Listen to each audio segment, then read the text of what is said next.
بسم اللہ الرحمن الرحیم۔ حضرت عبداللہ بن مسعود رضی اللہ عنہ کی حدیث جس میں علماء سبع کے بیت کا تذکرہ ہے، اس حدیث کے تناظر میں چند سیاسی باتیں اور امت مسلمہ سے متعلق اس دوران کے احوال معلوم ہوتے ہیں۔ پہلی بات تو یہ معلوم ہوتی ہے کہ امام مہدی کے ظہور سے پہلے سیاسی حالات وہ کشمکشی کا شکار ہوں گے اور لوگوں کو امام مہدی کے ظہور کا پتہ چل جائے گا، اور لوگوں کے درمیان امام مہدی کے ظہور کی باتیں وہ منتشر ہو جائیں گی اور لوگ ان باتوں سے مطلع ہوں گے۔ اسی طرح لوگوں کو امام مہدی کے صفات کے بارے میں بھی پتہ چلے گا اور ان کے بارے میں مزید جانچ و پڑتال کر کے کتب سے ان کا تحقیق کریں گے، اور یہ بات بھی ان کو پتہ چل جائے گا کہ امام مہدی سے متعلق ایک شخصیت وہ ہمارے درمیان موجود ہے، اور اس بات کا بھی انہیں یقین ہوگا کہ وہ شخصیت بعض لوگوں کو قطعی طور پر معلوم بھی ہے۔ اس کی بنیادی وجہ یہ ہے کہ جو لوگ امام مہدی کے ساتھ بیعت کرنے والے جو 7 علماء ہیں، تو ان 7 علماء کے ہاتھ پر جو عام لوگ بیعت کرتے ہیں، تو وہ عام وہ علماء ان لوگوں کو پہلے ان حالات کے بارے میں یعنی خبردار کریں گے اور ان حالات کے بارے میں ان کو مطلع کریں گے، ان صفات کے بارے میں ان کی علمی تشفی کو مکمل کریں گے، اس کے بعد ان سے بیعت لیں گے۔ جبکہ دوسری بات اس حدیث سے یہ معلوم ہوتی ہے کہ ان سخت حالات میں جب علماء کرام وہ مکہ مکرمہ کی طرف ہجرت کر رہے ہیں، تو ان کا اس موضوع کے ساتھ انتہائی شغف اور حد سے زیادہ محبت ہے، اور مسلمانوں کا ان کے ہاتھ پر بیعت کرنا وہ 2 باتوں کی نشاندہی کرتا ہے۔ پہلی بات تو یہ کہ مسلمان ان کی نظر ابھی تک مکہ مکرمہ پر ہے اور ابھی تک ان کی معنوی اور مرکزی حیثیت کعبہ کی طرف کے ساتھ منسلک ہے، اور دوسری بات یہ کہ ان کے نمائندے وہ بیت اللہ شریف کی طرف گئے ہیں تاکہ مسلمانوں کے لیے ایک متفقہ ایک ایسا قائد تلاش کرے جو امام مہدی کی صورت میں پوری دنیا پر حکومت کرے۔ اسی وجہ سے علماء کرام نے ہر ایک علاقے میں اپنے طور پر محنت کر کے لوگوں سے کم از کم ہر علاقے میں 313 لوگ تیار کیے ہوئے ہوں گے، جو ہر قسم کی قربانی اور ہر قسم کی یعنی ہر قسم کی جان بازی کے لیے وہ تیار ہو چکے ہوں گے اور اس کے لیے مستعد ہوں گے۔ تو یہ اس بات پر دلالت کرتا ہے کہ اتنے لوگ مسلمانوں میں ان کی تیاری وہ پہلے سے موجود ہے، اور مسلمانوں کا عزم اور ان کی بہادری وہ امام مہدی کے جاننثار انصار اور ان کے ساتھیوں میں ہونے کے لیے وہ لازمی ہے، اور ان کی تعداد وہ جیسے کہ حدیث میں آیا کہ 313 اہل بدر کی طرح ہوگی، اور یہ ایک ایسی فضیلت ہے جس کو نہ تو پہلوں نے پایا ہے اور نہ بعد والے اس کو حاصل کر سکیں گے۔ جبکہ اس حدیث میں دوسری بات یہ ہے کہ امام مہدی ان کے ہاتھ امام مہدی ان کا ان لوگوں کے علماء کرام کے ہاتھ پر بیعت نہ کرنا اور ان کے علماء کرام کے ہاتھ سے چھوٹ جانا کئی بار جس طرح کہ حدیث میں یہ وارد ہے، اور علماء کرام کا ان پر زبردستی کرنا، یہ اکراہ اجبار نہیں ہوگا جس طرح کہ بعض لوگوں نے اس کو یہ سمجھا ہے کہ یہ اجبار ہوگا۔ یہ بات درست نہیں ہے، بلکہ اکراہ کا معنی یہ ہے کہ وہ رغبت ان کی نہیں ہوگی، ان کی دلی رغبت نہیں ہوگی، اور دلی رغبت نہ ہونی انکار کرنا، دلی رغبت نہ ہونا اس کی وجہ یہ ہوگی کہ چونکہ اس سے پہلے قحطانی کا فتنہ اٹھا تھا جس میں جہیمان کی تحریک میں وہ ایک لڑکا وہ انتہائی بزرگ لڑکا تھا، اور اس کی خواہش نہیں تھی کہ وہ فتنوں میں یعنی ہو جائے فتنوں میں یعنی خلط ملط ہو جائے، لیکن اس کو مجبور کیا گیا۔ تو یہ بھی اس وجہ سے کہ شاید وہ مہدی نہ ہو اور یہ لوگوں کا وہم ہو، اور اس وہم کی وجہ سے ان کو بیعت کیا جائے اور ان کو پھر موت کا سامنا کرنا پڑے اور لوگوں کو مزید حق راہ سے گمراہ کرے۔ اور اسی طرح یہ بھی ڈر ہوگا کہ چونکہ وہ تو حکومت کو مطلوب آدمی ہے، تو حکومت کو مطلوب آدمی اگر لوگ اس کو پکڑے تو اس کا سر کاٹیں گے، اس وجہ سے حدیث میں ہے کہ اگر ہم ان کی ہاتھ پر ہم بیعت نہ کریں تو ہمارا سر کاٹے گا، کیونکہ اگر ان کو پتہ چلا کہ آپ یہاں ہیں، کیونکہ مہدی کی شخصیت پر تو پابندی ہوگی، تو وہ تو مطلوب آدمی ہوگا، تو اس وجہ سے ان کو اس وجہ سے وہ یعنی لوگ ان کی رغبت نہیں ہوگی۔ یہی وجہ ہے کہ امام جعفر صادق سے ایک روایت ہے جس میں امام جعفر صادق کی ایک روایت میں بیعت کی یہ تشریح امام جعفر صادق نے اپنے ایک شاگرد کو بیان کی تھی۔ یہ تو مسلمانوں کی حالت اور امام مہدی کو تلاش کرنے سے متعلق اس حدیث میں ہے۔ اور دوسری بات اس حدیث میں امام مہدی کا مکہ سے مدینہ اور مدینہ سے مکہ جانا اور ان کے ساتھیوں کا ان کے پیچھے آنا جانا وغیرہ اس کا تذکرہ ہے، لیکن چند دوسری باتیں بھی اس حدیث سے معلوم ہوتی ہے۔ پہلی بات تو یہ کہ امام مہدی کے ساتھی وہ 313 ہوں گے، اور یہ 313 ساتھی یہ بدرین کی طرح ہوں گے، اور تو اس سے معلوم ہوا کہ امام مہدی کے 313 ساتھی جو انصار ہے، یہ اسلام کے دوبارہ اثر نو احیاء میں وہی مجددانہ کارروائی، وہی مجددانہ کردار ادا کریں گے جس طرح کردار بدرین نے غزوہ بدر میں یعنی کیا تھا۔ تو دونوں میں یہ مماثلت ہوگی، جسی طرح نبی کریم صلی اللہ علیہ وسلم کے ساتھ غزوہ بدر میں شریک ہونے والے 313 صحابہ کرام وہ اسلام کی یعنی مجددانہ کردار میں خشت اول تھے، تو اسی طرح یہ بھی بنیادی کردار ادا کرنے والے سنجیدہ افراد ہوں گے۔ جبکہ ایک بعض روایات میں تو یہ ہے کہ امام مہدی کے اصحاب ان میں پہلے جو انبیاء کرام ہے، پہلے انبیاء کرام کے اوصاف امام مہدی کے اصحاب میں یعنی ہوں گے، یہ بعض آثار سے معلوم ہوتا ہے۔ دوسری بات اس حدیث سے یہ معلوم ہوئی کہ یہ امام مہدی کے خاص انصار ہوں گے، امام مہدی کے خاص ساتھی ہوں گے، لیکن یہ تو خاص ہوں گے، لیکن ان کے علاوہ دیگر فوج بھی امام مہدی کے ہوگی، اور وہ انصار اور وہ اصحاب ان کا تذکرہ بعض روایات میں ہے کہ وہ مکہ سے جب چلیں گے تو ان کے ساتھ 12,000 اور ایک روایت میں 15,000 کا لفظ ہے۔ تو یہ سارے اصحاب اور انصار امام مہدی کے ہوں گے۔ اس کے علاوہ دیگر ہزاروں لاکھوں کروڑوں مخلصین جو امام مہدی کے ساتھ موجود ہوں گے مسلمانوں کے مختلف ممالک اور مختلف علاقوں میں، وہ اس کے علاوہ ہوں گے۔ تیسری بات اس حدیث سے یہ معلوم ہوئی کہ مختلف علاقوں میں، دنیا کے مختلف اطراف میں اور دور دراز کے شہروں میں، اور یہ امام مہدی اور ان کے ساتھی وہ پھیلے ہوئے ہوں گے۔ ان میں سے مکہ، یمن، مصر کے نجبا، شام کے ابدال، عراق کے عصب، اور یہ سارے لوگ اکثر عرب ہوں گے۔ جبکہ بعض مشہور روایات میں ہے فَيَأْتِيهِ أُنَاسٌ مِّنْ أَهْلِ مَكَّةَ فَيُبَايِعُونَهُ بَيْنَ الرُّكْنِ وَالْمَقَامِ، کہ مکہ کے لوگ بھی آئیں گے اور رکن اور مقام کے درمیان ان کا بیعت کریں گے۔ اور بعض روایت میں ہے أَسْعَدُ النَّاسِ بِهِ وَأَهْلُ بَيْتِهِ أَهْلُ الشَّامِ وَأَهْلُ الْيَمَنِ وَأَهْلُ الْكُوفَانِ، کہ امام مہدی کے بیعت کا سعادت مند لوگ وہ شام، یمن اور کوفہ دونوں کوفہ یعنی بصر اور کوفہ کے لوگ ہوں گے۔ جبکہ مصنف ابن ابی شیبہ میں حضرت عبداللہ ابن عمر رضی اللہ عنہ کی روایت میں ہے کہ اس میں فرمایا کہ یا اہل الکوفہ، اے کوفے کے لوگو، انتم اسعد الناس بالمہدی، کہ تم امام مہدی کے بیعت میں سبقت لے جانے والوں میں سب سے زیادہ نیک بخت لوگ ہو، کیونکہ اس میں شام اہل مصر کے نجبا اور شام کے ابدال اور عراق کے اخیار اور چنیدہ لوگ ہوں گے۔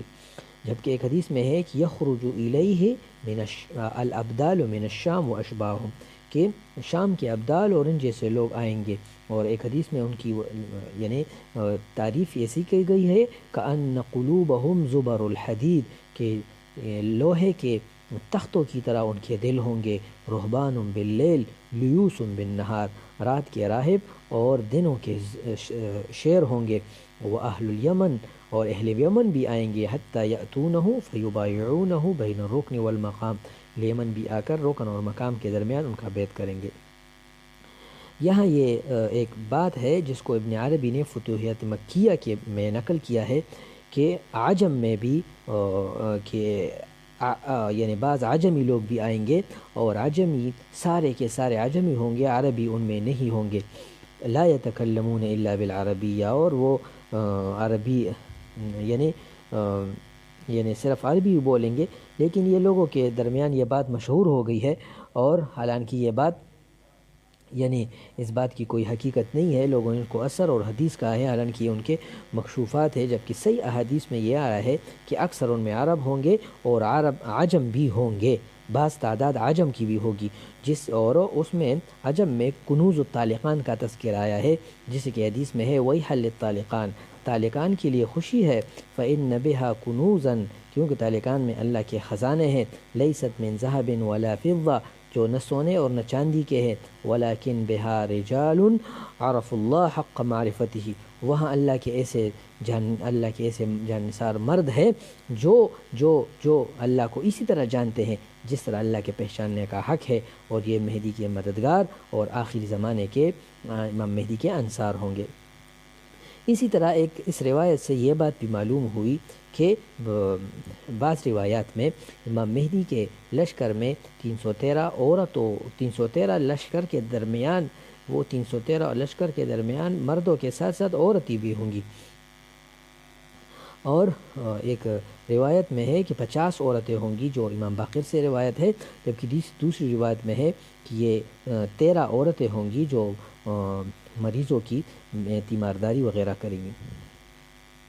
تو اس روایت میں یہ جو عورتوں سے متعلق ہے کہ امام مہدی کے بیت میں عورتوں کا اور اسلام کی خلافت میں، اسلام کے سرن و احیاء میں وہ عورتوں کا بھی عظیم کردار ہے۔ تو یہ یعنی امام مہدی کا یہ جو لشکر ہے، یہ ہر قسم کی یہ معتدل لشکر ہوگا،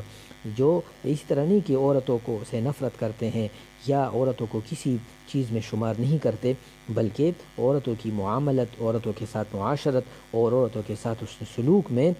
یعنی جدید دور کے سارے تقاضوں اور شریعت کے اصول کے مطابق وہ عمل کریں گے۔ یعنی عورت کی جس طرح کہ مغربی معاشرے میں عورت کی بے عزتی ہوتی ہے، اسی طرح نہیں کریں گے۔ عبداللہ مسعود رضی اللہ عنہ کی روایت کے تناظر میں یہ بات بھی ہے کہ بعض روایات میں آتا ہے کہ امام مہدی کے اکثر ساتھی وہ جوان ہوں گے، بلکہ بعض میں ہے کہ ان میں یعنی ادھیڑ عمر لوگ کم ہوں گے، اور ادھیڑ عمر لوگوں کی تعداد وہ نمک کے برابر ہوگی، جیسے کہ حضرت علی رضی اللہ عنہ کی روایت ہے کہ اصحاب المہدی شباب لا کہول ومل کہول فیہم الا مثل کحل العین والملح فی الذات واقل الزاد الملح۔ امام مہدی کے ساتھیوں وہ جوان ہوں گے، ادھیڑ عمر ان میں نہیں ہوں گے، اور ادھیڑ عمر ان کی تعداد آنکھوں میں سرمے اور کانے میں نمک کے برابر ہوگی۔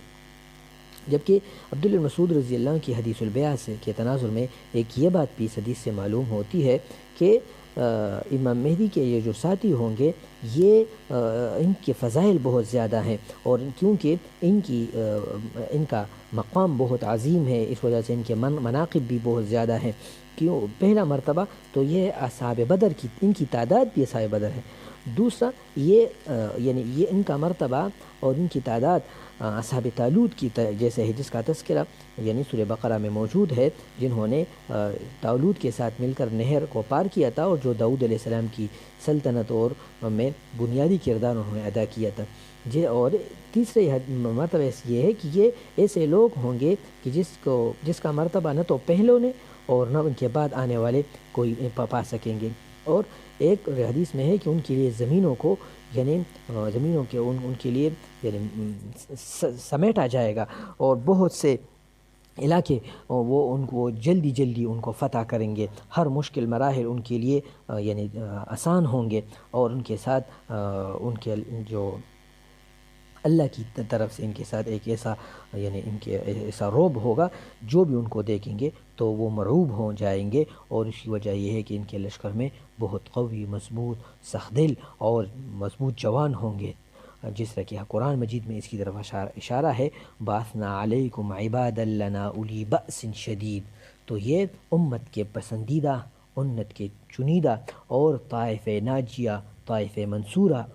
ہوگا، جو ایسا لشکر ہے، ایک ایسی جماعت ہے جو اللہ کے نزدیک ان کا مرتبہ بہت عظیم ہے۔ اللہ تعالیٰ نے ان کے دلوں کو محبت کے ساتھ جوڑا ہے، نہ تو کسی کے جانے سے وہ پریشان ہوتے ہیں اور نہ کسی کے آنے سے وہ خوش ہوتے ہیں۔ اور اللہ رب العالمین ان کے دل میں ایک ایسی انس اور ایمان کی ایسی کیفیت ڈالیں گے کہ لوگوں کی کثرت کے باوجود، یعنی ان کے مخالفین کثیر ہوں گے، لیکن وہ لوگوں کی کثرت کے باوجود، مخالفین کی کثرت کے باوجود ان کے دلوں پر کوئی کدورت نہیں آئے گی اور نہ ہی ان کی ایمان میں کمی آئے گی۔ یہ دنیا بھر میں جہاں کہیں بھی ہے وہ امام مہدی کے ساتھ بات کر سکیں گے اور امام مہدی کی باتوں کو سنیں گے۔ اور اسی میں موجودہ دور میں جو کیمرے ہیں اور یہ جو موبائل ہے، انٹرنیٹ ہے، اس کی طرف اشارہ بھی ملتا ہے، اور یہی لوگ، ان کا دل یعنی ایک ہوگا، ایک نقطے پر وہ متفق ہوں گے، اور یہی وہ لوگ ہوں گے جس کو نبی کریم صلی اللہ علیہ وسلم نے اپنے بھائی کہا ہے، اور یہی وہ لوگ ہوں گے جن کے دلوں میں، یعنی دلوں کی صفائی ان نورانیت کا باعث بنے گی، اور کثرت عبادت کے آثار، وضو کے نشانیوں کی وجہ سے وہ منور ہوں گے، منور چہروں والے اور منور پیشانیوں والے ہوں گے۔ اور ان کی یہ حالات کی کثرت اور ظلم کی شدت کی وجہ سے یہ تبدیل نہیں ہوں گے۔ اللہ تعالیٰ ان کو دنیا بھر کے تمام فتنوں سے نجات دیں گے، بالخصوص ایک ایسا فتنہ جس نے پوری دنیا کو کئی سال تک، کئی دہائیوں تک انتہائی ظلمت میں، انتہائی تاریکی میں اور انتہائی کٹا ٹوپ اندھیرے میں ڈالا ہے۔ تو اللہ تعالیٰ اس فتنے سے بھی ان کو نجات دیں گے، جس کو آج کل ہم جمہوریت سے پہچانتے ہیں۔ اور اس کی دلیل صحیح مسلم کی وہ حدیث ہے جس میں نبی کریم صلی اللہ علیہ وسلم نے فرمایا کہ میری یہ خواہش ہے، میں یہ پسند کرتا ہوں، وددت ان قد رآنا اخواننا، کہ میں اپنے بھائیوں کو دیکھ پاتا۔ تو صحابہ کرام نے پوچھا اولسنا اخوانک یا رسول اللہ، کیا ہم تمہارے بھائی نہیں ہیں؟ تو آپ نے صلی اللہ علیہ وسلم نے فرمایا ہاں انتم اصحابی، تم میرے صحابی ہو، میرے دوست ہو، لیکن وإخواننا الذین لم یأتوا بعد، لیکن میرے دوست، میرے بھائی وہ ہیں جو ابھی تک نہیں آئے۔ فقالوا کیف تعرف من لم یأتی بعد من امتک یا رسول اللہ، اب اپنے بعد امت میں بعد آنے والے لوگوں کو کس طرح پہچانیں گے کہ میری امتی ہے؟ آپ صلی اللہ علیہ وسلم نے فرمایا ارأیت لو ان رجلا له خیل غر محجل بین ظہرائی خیل دہم بہم الا یعرفه خیلہ، کہ کیا ایک ایسے آدمی کے بارے میں مجھے بتائیے کہ اس کے پاس ایک ایسا گھوڑا ہو جس کے چمکدار چہرہ اس کا، اور اس کو یعنی اور چمکدار پاؤں ہوں اس کے، تو اور وہ ایک ایسے گھوڑے کے درمیان ہو جو جہاں سارے گھوڑے وہ سیاہ ہو اور انتہائی سیاہ ہو، تو کیا وہ یعنی اپنے گھوڑے کو پہچانے گا؟ تو اپنے کہا، لوگوں نے، صحابہ کرام نے فرمایا کہ ہاں ایک اللہ کے رسول پہچانیں گا۔ تو آپ صلی اللہ علیہ وسلم نے فرمایا فَإِنَّهُمْ يَأْتُونَ غُرًّا مُحَجَّلِينَ مِنَ الْوُضُوءِ، کہ میرے بعد والے لوگ وہ وضو کی نشانیوں کی وجہ سے، وضو کی جگہوں کی کثرت وضو کی وجہ سے، کثرت عبادت کی وجہ سے وہ چمکدار چہروں، چمکدار پاؤں والے ہوں گے۔ وَأَنَا فَرَطُهُمْ عَلَى الْحَوْضِ، اور میں ان کے لیے پہلے سے حوض پر موجود ہوں گا، ان کا انتظار کروں گا۔ أَلَا لَيُذَادَّنَّ رِجَالِي عَنْ حَوْضِي كَمَا يُذَادُّ الْبَعِيرُ الضَّالُ، اور میرے حوض سے ان لوگوں کو دھکیلا جائے گا، ان لوگوں کو دفع کیا جائے گا جس طرح کہ ریوڑ سے ایک ایسے اونٹ کو دھکیلا جاتا ہے اور دفع کیا جاتا ہے جو ضال ہو، جو اس میں سے نہ ہو۔ تو انادیہم الا ہلم، میں انہیں آواز دوں گا کہ اسی طرف آؤ، اسی طرف آؤ، لیکن فیقال، جواب کہا جائے گا کہ انہم قد بدلوا بعدک، انہوں نے تمہارے دین کو تمہارے بعد تبدیل کر دیا۔ تو میں کہوں گا سحقاً سحقاً، ان کے لیے ہلاکت ہو، ان کے لیے ہلاکت ہو۔ اور اس کی دلیل دوسری روایت ہے جس کو جس میں یہ فرمایا ہے ابو جعفر رضی اللہ عنہ نے کہ نبی کریم صلی اللہ علیہ وسلم نے ایک دن فرمایا، اور نبی کریم صلی اللہ علیہ وسلم کے ساتھ بعض صحابہ کرام بھی تشریف فرما تھے، تو آپ صلی اللہ علیہ وسلم نے فرمایا اے اللہ لقنی اخوانی مرتین، فقال من حوله من اصحابه اما نحن اخوانک یا رسول اللہ۔ آپ صلی اللہ علیہ وسلم نے فرمایا کہ اللہ مجھے میرے بھائی مجھ سے ملا دے، تو صحابہ کرام نے فرمایا کیا ہم تمہارے بھائی آپ کے بھائی نہیں ہیں؟ تو آپ صلی اللہ علیہ وسلم نے فرمایا میرے بھائی وہ ہے جو تم تو میرا صحابہ ہو، میرے بھائی وہ ہے جو آخر زمانے میں مجھ پر ایمان لائیں گے لیکن انہوں نے مجھے دیکھا نہیں۔ لقد عرفني هم الله بأسمائهم وأسماء آبائهم من قبل أن يخرجهم من أصلاب آبائهم وأرحام أمهاتهم، کہ اللہ نے ان کے نام، ان کے باپ کے نام مجھے بتائے ہیں پہلے اس کے کہ ان کے باپ دادوں کے اور اپنے ماؤں کے رحموں سے اور ان کے پشتوں سے ابھی تک وہ پیدا نہیں ہوئے، لیکن مجھے ان کے نام اور پتہ وغیرہ سب معلوم ہے۔ لأحدهم أشد بقية على دينه من خرط القتاد في ليلة الظلماء أو كالقابض على جمر الغضا أولئك مصابيح الدجى ينجيهم الله من كل فتنة غبراء مظلمة، کہ ان میں سے کوئی ایک آدمی وہ اپنے دین پر سختی کے ساتھ اس باقی رہنے والا میں سے ہوگا، جس طرح کہ یعنی کٹا ٹوپ اندھیری سخت تاریک رات میں کوئی یعنی وہ بچتا ہے، راستہ پاتا ہے، یا کوئی یعنی جلتے ہوئے انگارے کو ہاتھ میں مضبوطی سے پکڑتا ہے، یہی اندھیری راتوں میں ہدایت کے چراغ ہے جن کو اللہ تعالی ہر تاریک اور سخت فتنے سے نجات دیں گے۔ یہ اور اس طرح دیگر کئی احادیث ان حضرات کے بارے میں وارد ہیں۔ اسی طرح عبداللہ بن مسعود رضی اللہ عنہ کی حدیث سے یہ بھی معلوم ہوا کہ امام مہدی کا ظہور وہ جب قریب ہو جائے گا تو 3 گروہ آئیں گے، 3 جماعتیں ہوں گی۔ ایک امام مہدی کے ظہور کا انتظار کرے گا اور مکہ میں اس کا انتظار کرے گا، اور اکثر اہل مکہ میں وہ امام مہدی کے منتظر ہوں گے۔ دوسرا ایک گروہ ہوگا جو مکہ میں سے نہیں ہوگا لیکن مکہ آئے گا، اور یعنی آنے والے امام مہدی کے پاس آنے والے جو بعد میں آتے ہیں ان سے پہلے آئے گا۔